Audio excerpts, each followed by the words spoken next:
watching us via Zoom. It's a pleasure to have all of you here. My name is Luisa, and I'll be moderating the session today called Next Steps in Internet Governance Models for the Future. Today, we will explore the current internet governance models and how they can adapt to the growing challenges that the digital policy poses to us, and also how we can identify best practices to enhance trust in digital governance process. And to do this, we have here our wonderful speakers with a lot of experience in internet governance. So let me introduce them to you. On my left side, I have Keith Andrews. He's Executive Director of the Center for Climate Research and Information and also Chair of the Kenya Youth IGF. We have Dr. Rodolfo Guido. He's General Director General of the Central Department of BMDV, the German Ministry for Digital Affairs and Transport. And we have Amrita, Director of the Cybercafe Association from India. Our event will be composed of two sessions of two round questions for each speaker, and then we will open the floor for a quick Q&A afterwards. So if you are joining us via Zoom, you can just send the questions, and then we will forward them to the speakers. So yeah, let's. So considering we have a pretty tight schedule, I ask you to keep your answers to 2 to 3 minutes. And since we don't have a timer, just excuse me if I have to jump in. So let's start to open our discussion. I would like to invite our panelists to share the perspectives from their countries, and because digital policies have evolved so much and there are different models everywhere, so it would be really nice to hear how your countries have adapted to it. So first question for you, Dr. Guido. So from the perspective of BMDFAO, what emergency priorities do you see for Germany in the future of internet governance, especially concerning the intersection with European and global?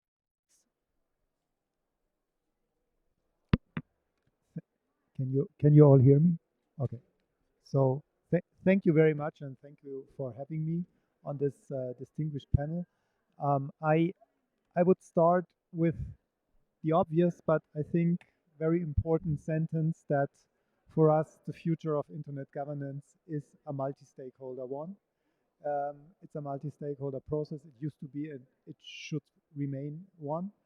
Um, Secondly, it's also very important for us to have the IGF as the cornerstone and the centerpiece of this multi-stakeholder process of internet governance.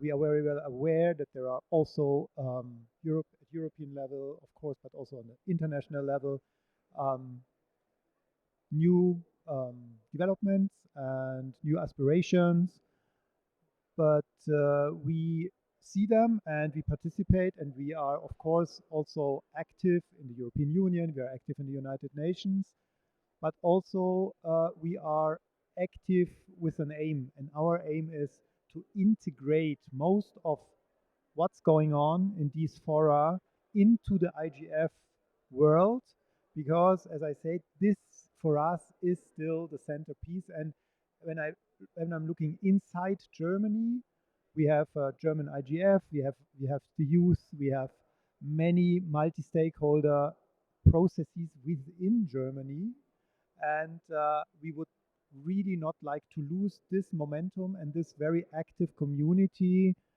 by putting the whole questions on an intergovernmental level.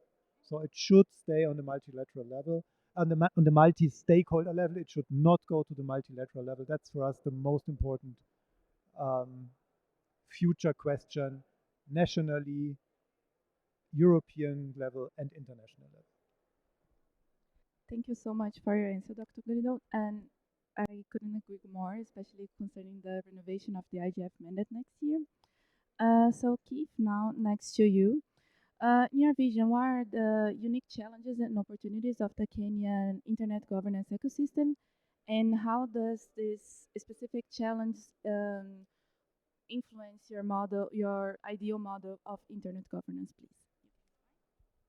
All right, thank you so much for having me. It's indeed a pleasure to share some experience from Kenya.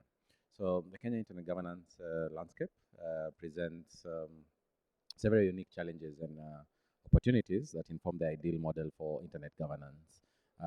I'll mention some challenges, but I'll also mention some of the opportunities that this presents. So, in terms of challenge, I think there are three challenges. One is the digital divide. The next is data privacy and protection and cybersecurity threats. I think on the digital divide, despite the progress that we've seen in the country, there remains a significant gap in the internet access between urban areas and rural areas. So when you go deep into the rural areas, you find that the access is still an issue. So this limits opportunities, especially for young Kenyans, to participate fully in the digital economy and access essential services, given that a lot of government services have also been put online. So you find there's a huge challenge when the issues of access and affordability at rural area for somebody who wants to access government services, including even something as basic as renewing driver's license, for example. And the second one, which was on data privacy and protection, we have enacted the Data Protection Act in 2019. So we already have a fully functional independent office of the Data Protection Commission. And this highlights the need for robust framework to safeguard personal data. However, there are some challenges that persist in ensuring compliance, and public awareness regarding data rights. So we don't know rights versus responsibility. I think many of the times we focus more on the rights, but never look at the responsibility. So data processor, data handler, what are my responsibilities, either as an individual or as an organization. So I think that still needs a bit of awareness. On cybersecurity threats, we've also seen an increased number of incidents, especially on cyberbullying. Hate speech has also, gone up, especially around political processes and participation. And data breaches, of course, still pose very serious risks, and this is a risk both to individuals and organizations, necessitating enhanced cybersecurity measures and public education on online safeties. So on opportunities, again, I'll just very quickly go down on three of them. So one, we have some government support on startups. This has seen that there's growing recognition from government regarding the importance of fostering innovation and entrepreneurship, which leads to initiatives that support startup growth in digital transformation journey. And then the second one is on youth engagement. Kenya has a very, very, very vibrant and innovative youth population, many of whom are eager to engage in internet governance discussions, and that speaks to the youth IGF.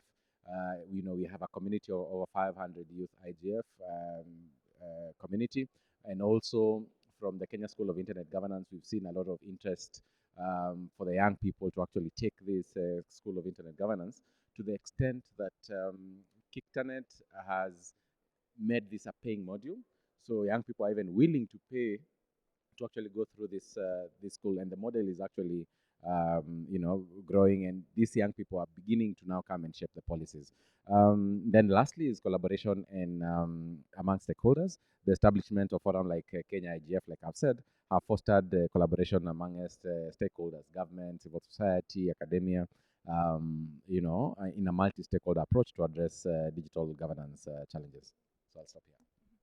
Thank you so much. I feel like the challenges you said are very common to several countries of the global south. For my country, Brazil, example, it's the same. And now back to Emeridian.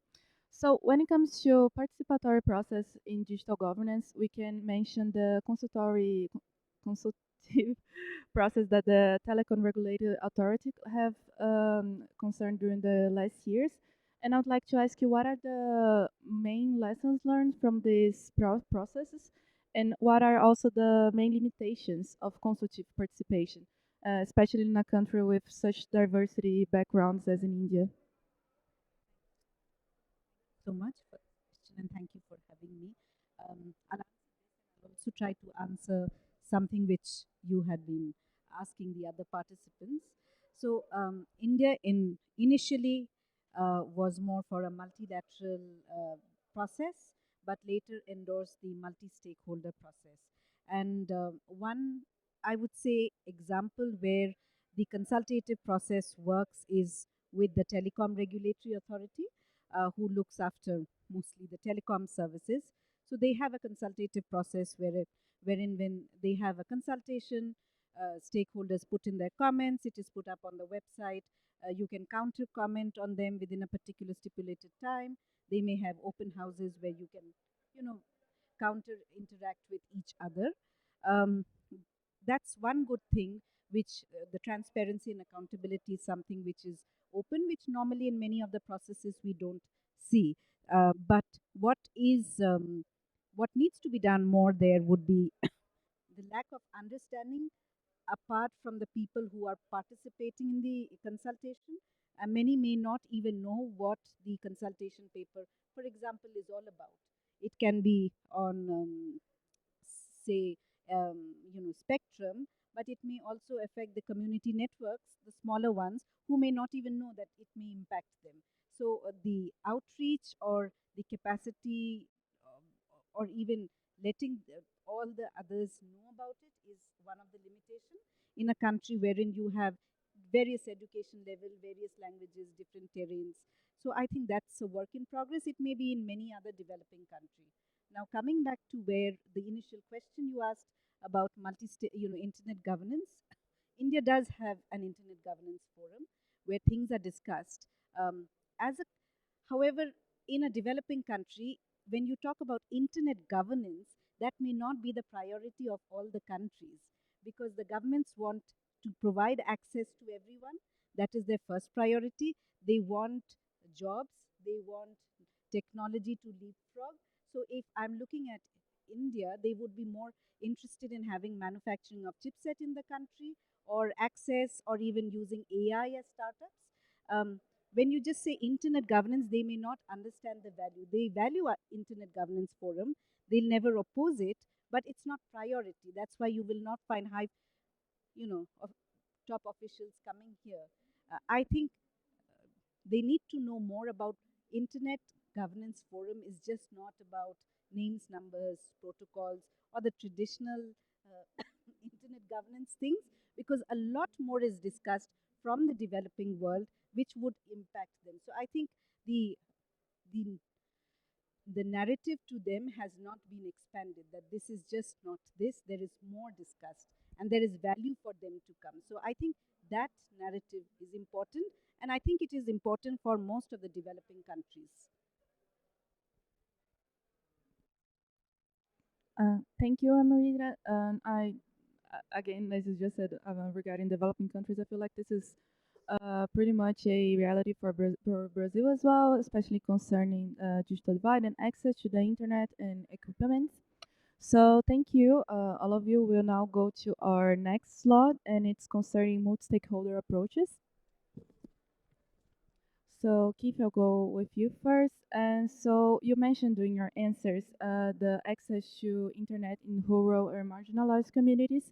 So I would like to ask you where access disparities remain a challenge, and what additional steps could the multi-stakeholder model take to address the needs to bridge the digital divide, ensuring that the government's policies reflect the needs of this population, not leaving them behind of the process. Sure, sure. Thank you so much.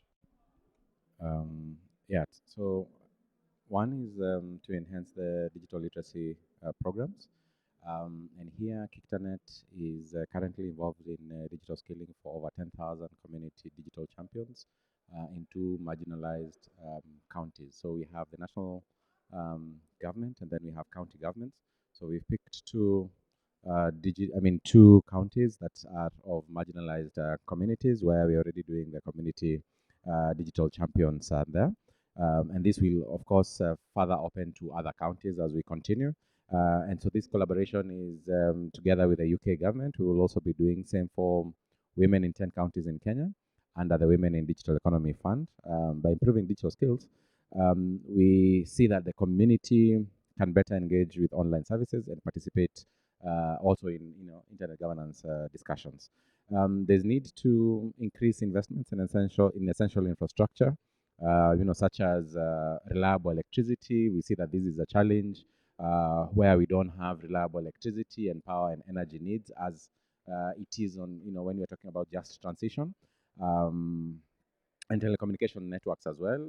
We've also noticed that these marginalized counties do not have coverage because for many telecommunication companies, they don't see these counties as, opportunities for them to make business case in that sense. So again, uh, collaborating with government and private sectors stakeholders can help develop a robust framework for expanding connectivity and ensuring equitable access to digital resources. And lastly, to facilitate community engagement platforms, creating platforms for community members to voice their concerns and perspective in internet governance issues, engaging local leaders and organizations decision-making process will also ensure that policies are informed by unique challenges faced by rural communities. So we think that these steps, aim to empower marginalized communities, but it will also improve access to digital resources and ensure that their voices are integral in shaping internet governance policies in Kenya. Thank you so much, and also for pointing out the participation of citizens in DPI. I feel like this is not really talked about enough when developing services. I'll go now to Dr. Grindel. So Germany has been very active in multilateral discussions on internet governance and digital governance in general, as well as in bilateral dialogues. So I'd like to ask you, what role do you envision for international cooperation in internet governance, and how can countries and organizations better work together to address these global challenges? Yes, you hear me? Thank you. Yes, we are actually very active on a multilateral, multi-stakeholder, and also on a bilateral level. My personal experience or our experience is that the more we exercise a bottom-up approach, the more fruitful it becomes for everybody. So when we're having our bilateral digital dialogues with countries around the world, from the global south, but even from the north, we always aim at having participation of all the stakeholders in some kind of way. We don't as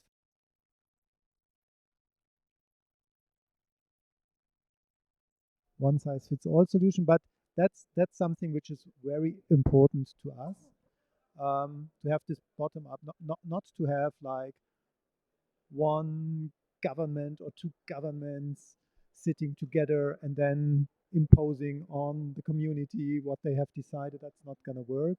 And we do it on a bilateral level, and we believe that we should also um, not do it on a multilateral international level. So the bottom up, the multi-stakeholder approach. Then our experience is, and it's a very blunt experience, but it's important.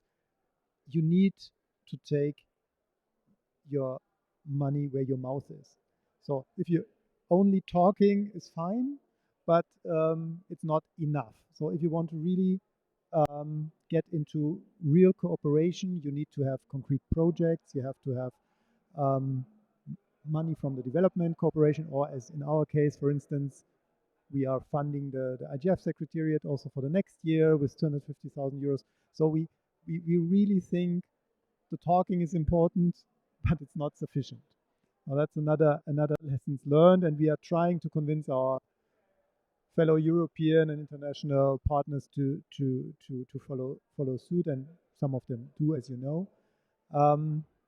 And that is also something that we are bringing into the discussion with the WESIS Plus 20 process next year, where we see many voices on the table and some tendencies of centralization, of having power projected from top to down, and we don't like what we are seeing there, and we are working quite actively with our partners that are like-minded to guide the discussion and these negotiations that will come into a good direction.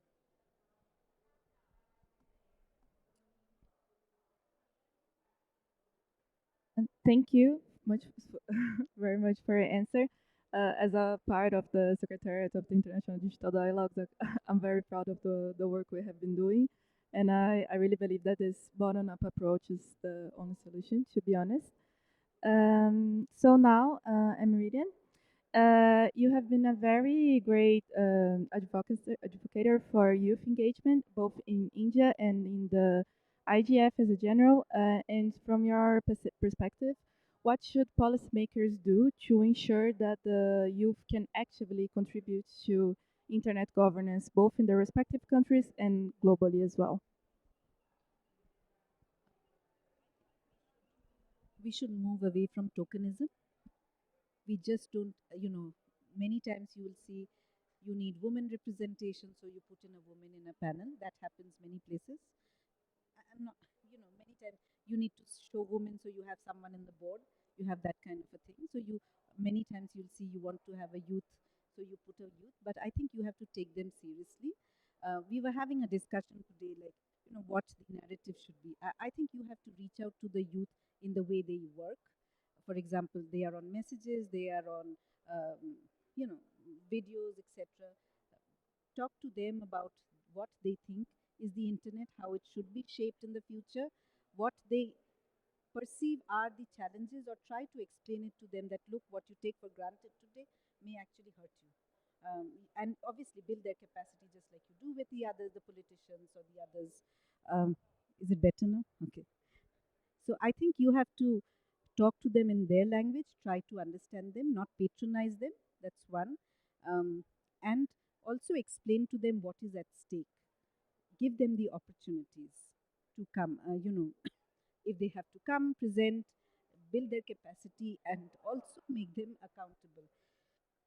Simply, for example, if you have rules or regulations on online gaming coming and you want age gating, have you actually spoken to 16, 17-year-old, young adults, how they would want it? You know, are you giving them some amount of responsibility on how they could do it? I think that's important. The youth IGF initiatives in the countries should be encouraged. Wearing my IGF support associations hat, we try to support them, and I'm sure many governments are also supporting those initiatives. Uh, Not only the discussions out there, try to have more tangible discussions on, I would say key takeaways which they can implement, etc. Could be one way of looking at it. Which, and whatever they have in their respective countries in terms of learnings, they push it back to the youth IGF at the IGF, and whatever messages come, they are percolated down. Just before this session, I was speaking that the messages which come out from the IGF needs to reach everyone. Are we ensuring that happens? So even the youth initiatives have a lot of discussions which happen. Do the messages actually go to all the governments? I think those are certain things. If we do, at least baby steps can help. Okay, thank you so much. As we have actually three panelists here that are kind of engaged with the youth, so this is a happy coincidence. And I feel like the first phrase that you said about don't tokenizing people, this is actually the key role. So now we're going to a audience interaction section. So I'd like to know if we have any questions here in the room.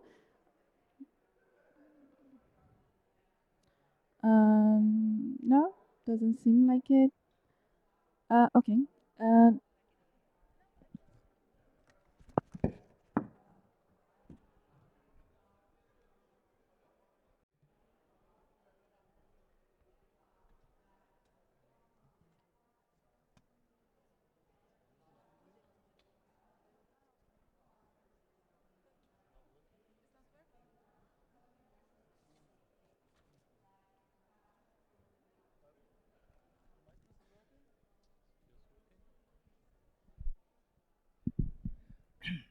Thank you very much. I was looking at the topic itself, the next steps in internet governance and you are looking for models for the future, I would like to contribute by saying the multi-stakeholder model will persist. At least for now, I don't see any alternative. So, like the presenter in the middle mentioned, it's a multi-stakeholder compared to multilateralism. We have already seen the problems with multilateralism quite recently with the UN treaty, where you have a lot of challenges being mentioned about it, yet it was negotiated in multilateral conditions. So I see internet governance persisting to be under multi-stakeholder situations. And the multi-stakeholder model itself has evolved. And I think the way it has evolved is that it has gone regional and it has even gone national. We now have national IGFs, but they are not enough. So in future, I'm looking at a situation where we will have more national IGFs, but also operating under the multi-stakeholder model.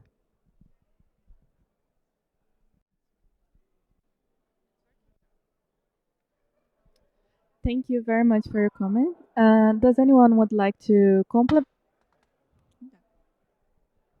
Yeah, thank you, sir, for this intervention. I think it's very, very relevant. We do have in Europe the Eurodig, which is a regional European IGF, and I've myself been to many meetings of the Eurodig, and what you're saying is completely right. It is another perspective. It is a more comprehensive view about the challenges that people in the same region face regarding to internet governance. And I would, from my experience, wholeheartedly support this intervention.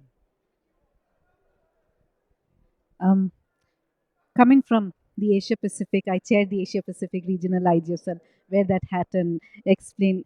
Um, so we have something called a synthesis document, which we release after each, an annual event. The challenge in Asia Pacific is we have very diverse countries. We have the big ones like India, China. You have the small Pacific islands. You have the landlocked countries like Nepal, Afghanistan, not to forget. So we have various diverse countries with different sensitivities, etc. We do pass it, but it's very difficult to come to a common ground on certain things. So yes, you need to have these dialogues within the country so that you can even influence your own governments wherever possible, even if you cannot do it from you know a regional perspective. Also, for example, we had our Asia Pacific in Taiwan. Taiwan is not recognized in UN, so none of the UN people came there, even the IGF. So those are hard facts which we face in our region, but they are very involved in it. So those are certain things we have to look at various places. And also the other thing is, we are saying all stakeholders. You may have, say, for example, I come from civil society. We may be working, we may be actively contributing, but when decisions are made, are civil society given that much of value? For example, when discussions on artificial intelligence is going on, yes, private sector has a bigger stake and they are more involved, whereas there may be some people from civil society who understands AI or the issues. I'm not saying everyone, but at least people understanding. Are they taken into consideration then? Is during this so-called multi-stakeholderism, some stakeholders given more power than others? I think those are also certain things we need to consider. But I completely agree with you, but reality at times is very skewed. I think Bertrand has a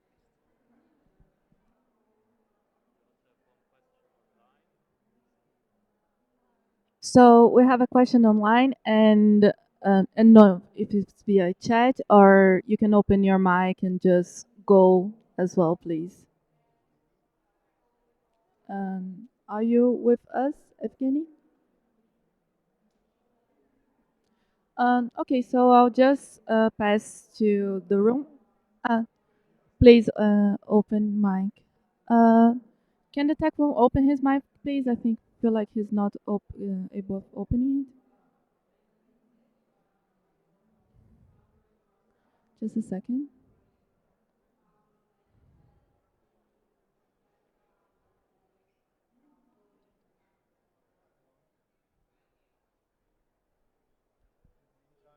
Okay, thank you, colleague. Do you hear me? Yes, we can hear you. Okay, thanks a lot for the discussion. So, formats and approaches highlighted during the discussion have so many, how to say, different modalities that it's very difficult to say how such experience can be applied for future internet governance.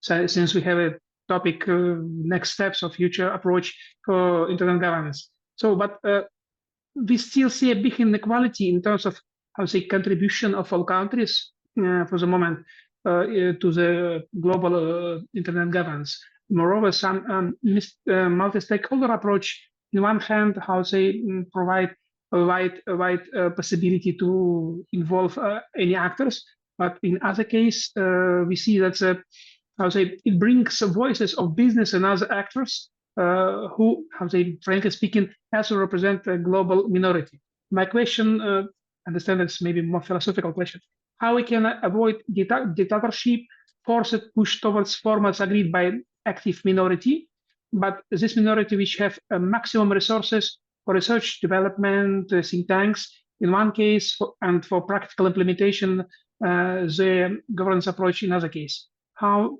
avoid this possible inequality? Thank you. Thank you for your question. Does anyone would like to answer? Okay. Yeah, thanks. I think these inequalities really are going to be there for as long as one, we have issues of access, because then that in itself is a barrier. Second thing that I think would still exuberate these inequalities is actually the issues of resources, and resources here speak both to technical and financial, resources. Because then even just participating online, like the colleague has already done, if you don't have resources to buy, for example, bandwidth that enables you to be here, that in itself stifles this. However, borrowing from some of the experiences of Global South, I think we are seeing a lot of governments also coming in very strongly to support and make it a priority, for digital infrastructure and other ecosystem that support digital infrastructure. Things like energy, for example, is one of the things that we're seeing government already working very hard to ensure that there's last mile connectivity. If I was to compare Saudi and Kenya, for example, Kenya, I think, is one of the leading countries as far as renewable energy is concerned, right? And so we have a lot of potential in terms of just using clean renewable energy, but only about 30% of the population is connected to the grid.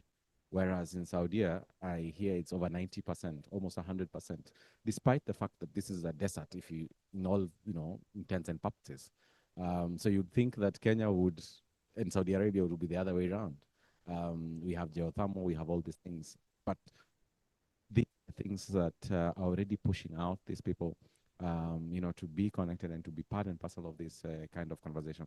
But I think now we need to start unlocking these inequalities by even just tackling the basics.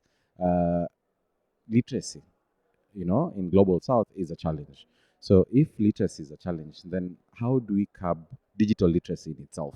Yeah, because at least you need to be able to read and write before you can actually operate, a computer. My grandmother, for example, we got her a phone. While she can do the basic reading and writing, so we got her a feature phone. But then she feels left out, that she also wants However, um, as much as she really wants to be even on WhatsApp, and when I'm here, she tells my cousin, "Oh, where's my other grandchild? Tell him to send me a WhatsApp." So I sent her a picture of me in this session, but then she says, "Oh, has she sent it? Open for me."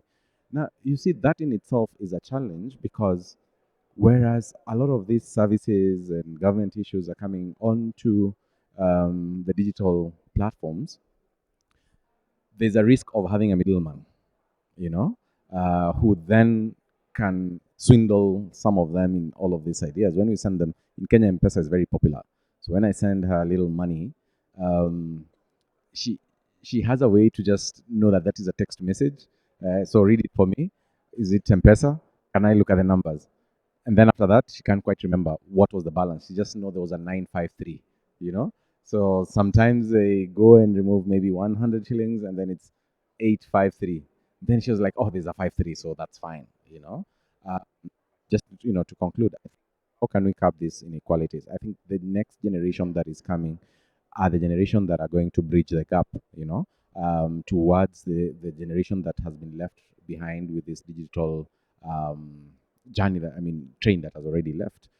So my grandmother, just to sum it up, is now connected because she has grandchildren who can now read and write, who are technologically savvy, and so she's able to navigate the terrain because of the people that are around her. So who do we support from the places and the communities we come from, to hold and to sort of handhold them and ensure that they're also not left behind? So I think the onus is on us, really. Thank you very much. Another example of the importance of the youth, actually. Amrita, would you like to compliment? I kind of agree, especially with senior citizens and people who are very new to the internet, using these technologies where you have been thrown today. Many of the government service, etc., is on internet, so you have to need assisted service. Assisted service always is not bad because language also may be a problem. For example, many things may be multilingual, but when the payment comes, it may be English. So those are there. But if you look at it, there is innovation happening. Today, for digital public infrastructure, whatever, in India, even a fruit seller who can't read can take money.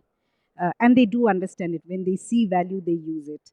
They will scan and, they will write in their own language, send it to you. You can choose what you want, you pay to them. We don't even have to talk. They are illiterate, but they know how to use it. So if they see value and if you can put it in pictures or in audio, it works where people do not speak. And that is where the innovation comes in. But yes, there is a difference and between the digital divide, and the digital and technological divide is increasing. If you talk about AI, etc., coming in, the the divides will increase further. And I think that's where somewhere the GDC scores a point, at least in text. It talks about transfer of technology. Whether it will happen in reality, that's a different thing. But it talks about it. And that's what developing countries are also asking for. Um, so I think there are a lot of capacity building which is done, and I do know German government has done it during the GDC also, building capacity in developing countries. I think those kind of capacity building can help to at least train parliamentary or people who are in power to understand what is happening, what is not, and also others who are interested to build with judiciary. UNESCO is doing those work. So there, it is work in progress. You can't change everything, but definitely things may change. Thank. Okay. Please go ahead. Is it working? It is. Apologies for my sore throat. It's not that I participated in so many panels, but I have a bad cough. I'm Bertrand de la Chapelle from the Internet and Jurisdiction Policy Network. And I want to address the question of the future and the institutions.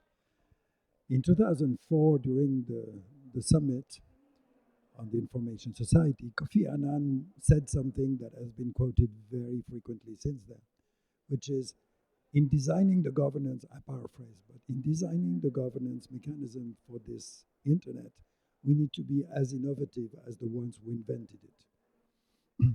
And being somebody who was at the summit, like many people here, I must confess that in the last 20 years, we haven't invented much. The last two innovations were the creation of ICANN before the summit and the creation of the IGF. And if you are sincere, the IGF that we know here was entirely built because of two people, Nitin Desai and Marcus Kumar, who had just like a blank state.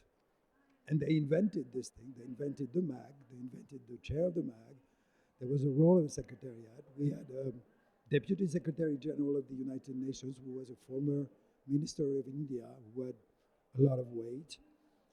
And we've been running on this since then without inventing much, apart from the national and regional IGFs, which has actually spread. But we are at the moment, 20 years later, where we are failing in our responsibility to invent what the next step is. The IGF, as it is, has all the components that it needs to be successful. And each of them is failing. Each of them is just not what it could be. The MAG is, for anybody who follows it, is not playing the role of a real agenda setting and conference structuring panel. The chair of the MAG is not empowered sufficiently to give a direction because the mandate is not sufficient. The secretariat has no resources, human or financial. All the building blocks are there, but each of them need a little bit of a push. To finish, we will have the WSIS plus 20 review.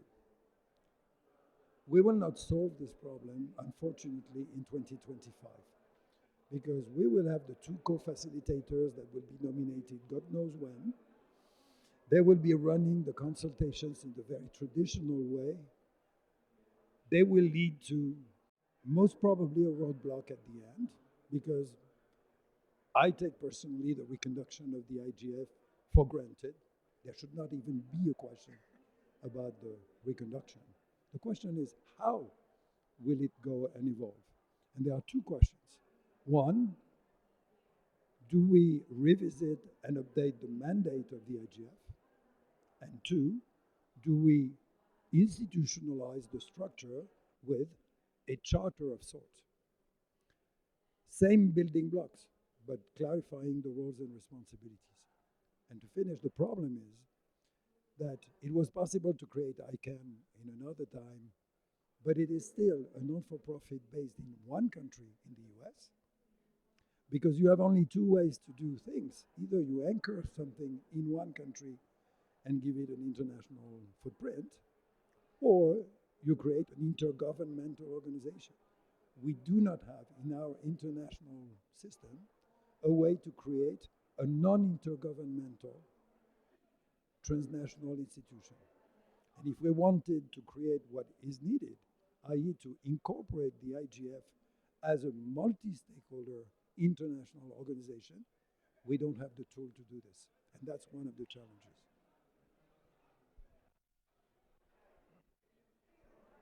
Thank you very much for your input.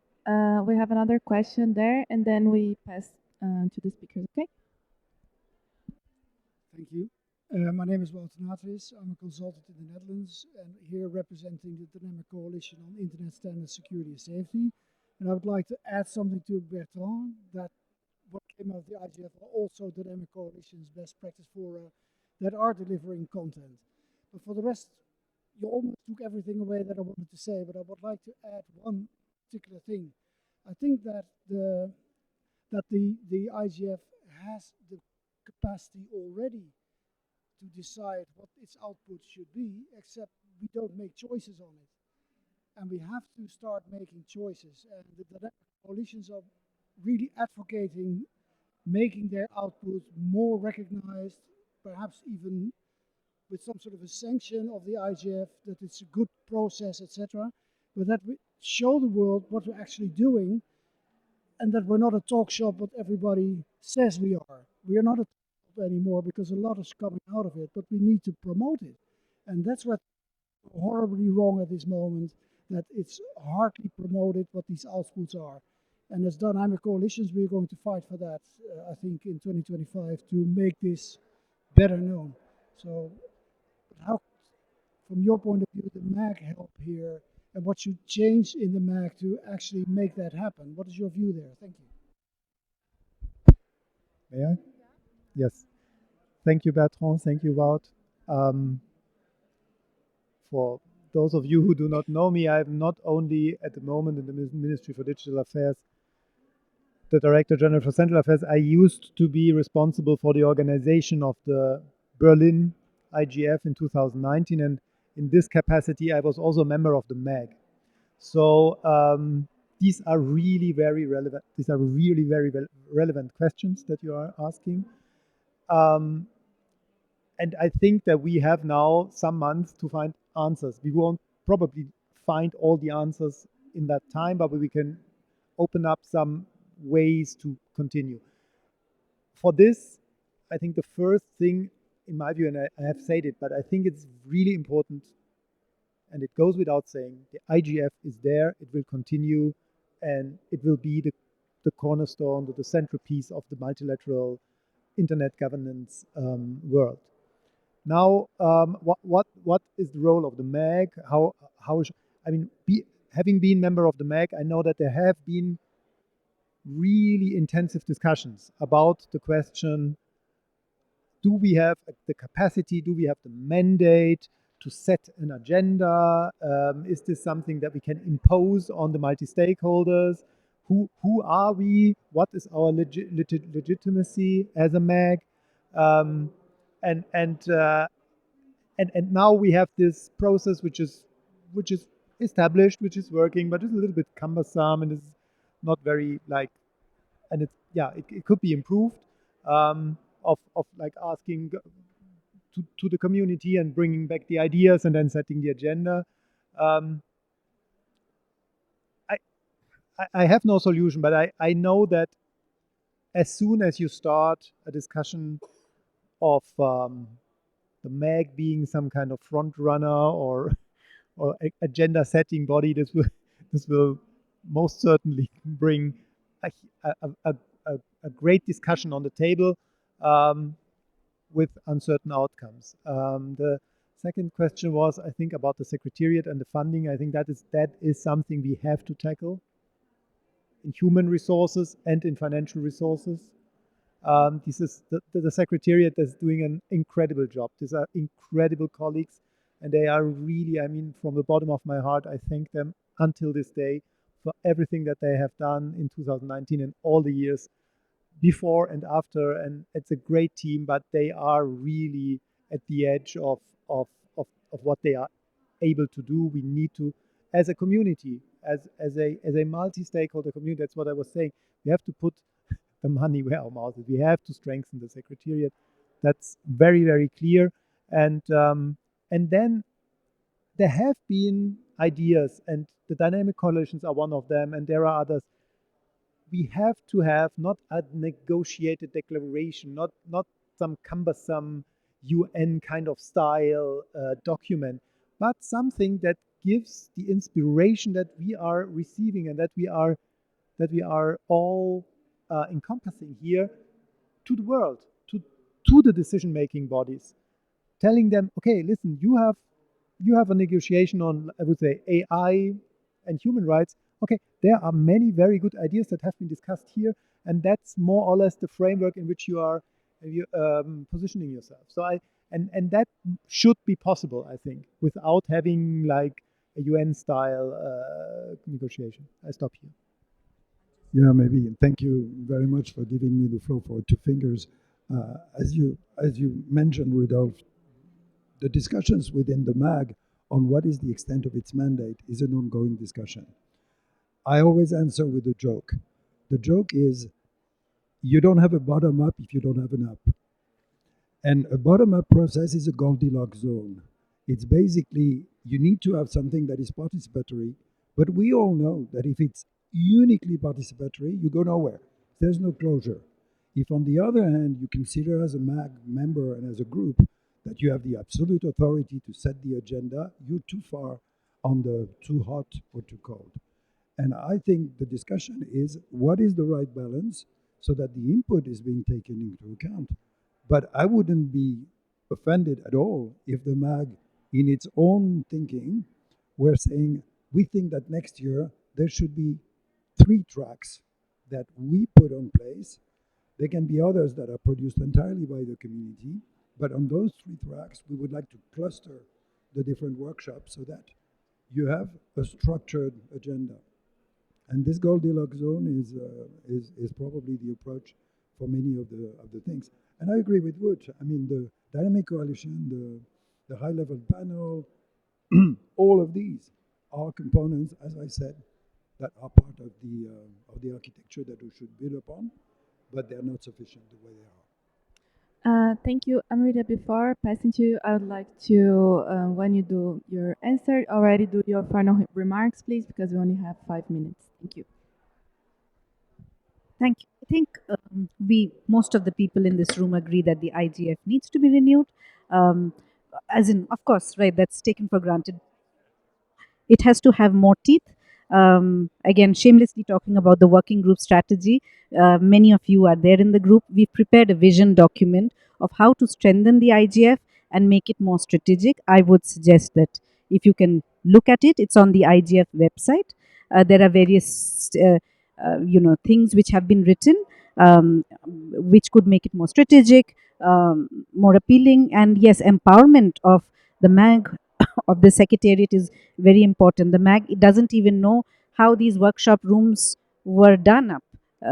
People think those 300 sessions which are happening here is something which the MAG did. Unfortunately, no. It is about 84 which they decided upon. Rest comes to they come to know as we come to know. So that's the hard reality here. So I think we need to preserve what we have and enhance it. I would stop at that. Thank you. My finishing words. we have we have a we have a interesting, important year in front of us.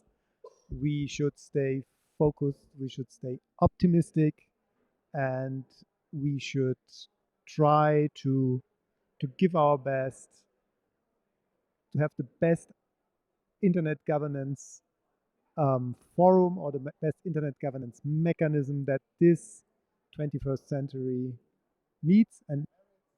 And last thing, no duplication of structures.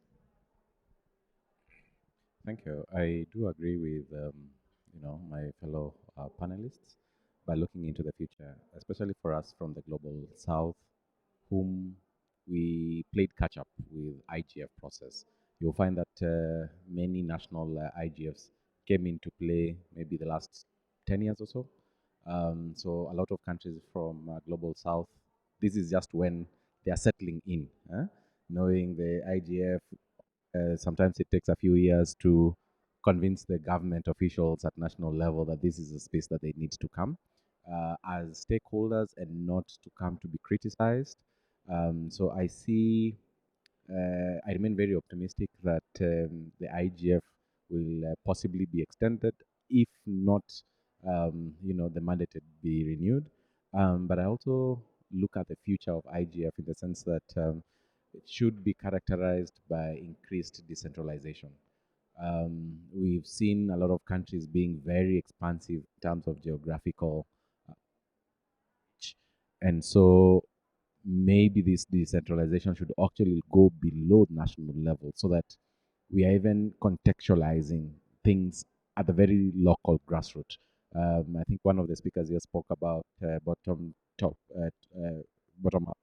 of approach, and so this national level shouldn't be in my view, as level. And secondly, I see collaboration as a very, very important and significant thing among diverse stakeholders. And I also see that balancing innovation with the needs of security and inclusivity in a rapidly evolving landscape as a very, very key thing, because this landscape is changing almost every second. And resources must be put into the processes, like again about even the secretariat not being capacitated with the resources. So I think the resources must come. And lastly, I think also I'm being very biased, but without apology, that Africans must also be allowed managing, and controlling these resources because technically we don't. Thank you. Thank you everyone for participating. I feel like we had a really great debate. I feel sorry for the colleague in the back that I couldn't take her answer, but we have a tight schedule. And thank you everyone for participating in the debate and everyone online as well. Yeah, and have a nice rest of the IGF. Thank you.